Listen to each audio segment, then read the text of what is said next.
जैसा कि दोस्तों आप सभी को अच्छे से पता है देश की सबसे बड़ी कोर्ट कौन सी है। देश की सबसे बड़ी कोर्ट है माननीय सुप्रीम कोर्ट।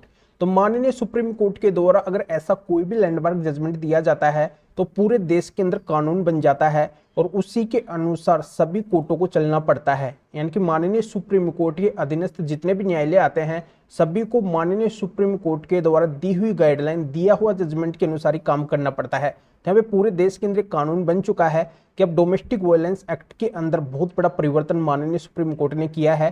तो इसकी जानकारी पति पत्नी दोनों को होना बहुत ही जरूरी है। पति पत्नी दोनों के लिए फायदे की बात भी है तो नुकसान की बात भी है। तो पूरा वीडियो बिल्कुल अंत तक देखना है, कहीं से वीडियो को स्किप नहीं करना है, क्योंकि अब जब कानून का सिस्टम बदल रहा है, डोमेस्टिक वायलेंस एक्ट का सिस्टम बदल रहा है, तो आपके जिनके भी केस डोमेस्टिक वायलेंस के चल रहे हैं या फिर चलने वाले हैं तो सभी को वीडियो बिल्कुल अंत तक देखना चाहिए, क्योंकि इस जजमेंट के अंदर, इस वीडियो के अंदर आपको बहुत कुछ सीखने को मिलेगा, बहुत कुछ नई जानकारी आपको मिलेगी जिसको आपको अप्लाई करना बहुत ही जरूरी है।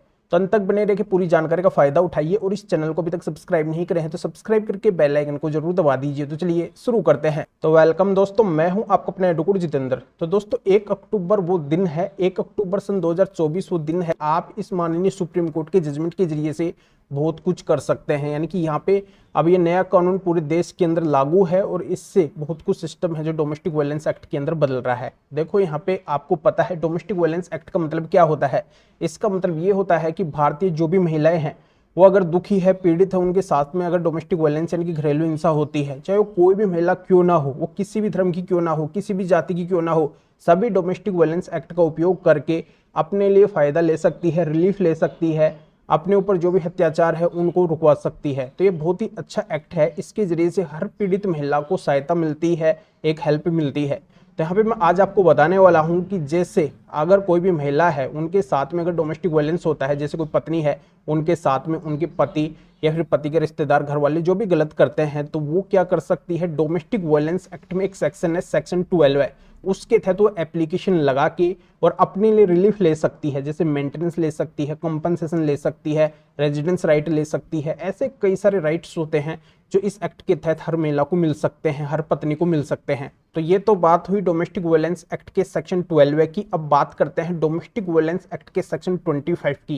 यानी कि डोमेस्टिक वायलेंस एक्ट के अंदर सेक्शन 25 भी होता है। इसका मतलब ये होता है कि अगर मान लो डोमेस्टिक वायलेंस एक्ट के सेक्शन 12 के तहत पत्नी के द्वारा कोर्ट के अंदर एप्लीकेशन लगाया गया है कि मुझे पति से मेंटेनेंस मिलना चाहिए, रेजिडेंस राइट मिलना चाहिए। जैसे अगर पत्नी के पक्ष के अंदर कोर्ट के द्वारा मेंटेनेंस का ऑर्डर कर दिया जाता है, पति को बोला जाता है कि आप अपनी पत्नी को पर मंथ के हिसाब से 10,000 रुपए का मेंटेनेंस देंगे, तो सेक्शन 25 डोमेस्टिक वायलेंस एक्ट का मतलब ये है कि जो डोमेस्टिक वायलेंस एक्ट के सेक्शन 12 में जो पति के ऊपर 10,000 रुपए पर मंथ के हिसाब से मेंटेनेंस लगा है और एक समय ऐसा आ गया है कि अब पति की स्थिति नहीं है, यानी कि फाइनेंशियल वो कंडीशन नहीं है कि पति उस पत्नी को 10,000 रुपए पर मंथ के हिसाब से मेंटेनेंस दे सके।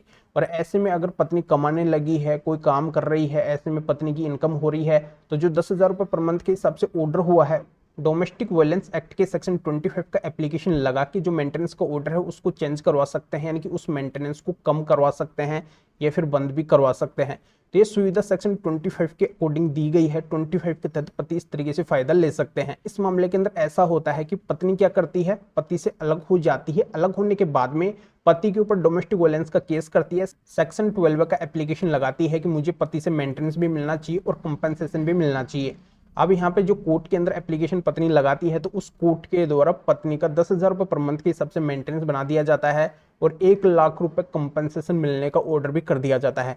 यानी कि ये मेंटेनेंस पति के ऊपर लगाया जाता है कोर्ट के द्वारा कि आप अपनी पत्नी को 10,000 रुपए पर मंथ के हिसाब से मेंटेनेंस देंगे और 1 लाख रुपए का कंपनसेशन देंगे क्योंकि आपने पत्नी की इंजरी की है। तो ये ऑर्डर हो जाता है 2015 के अंदर। तो फिर पति क्या करते हैं, इस ऑर्डर के मुताबिक पत्नी को मेंटेनेंस देते रहते हैं और जो 1 लाख रुपए का पति के ऊपर कंपनसेशन लगा है उस कंपनसेशन को भी पति पत्नी को दे देते हैं।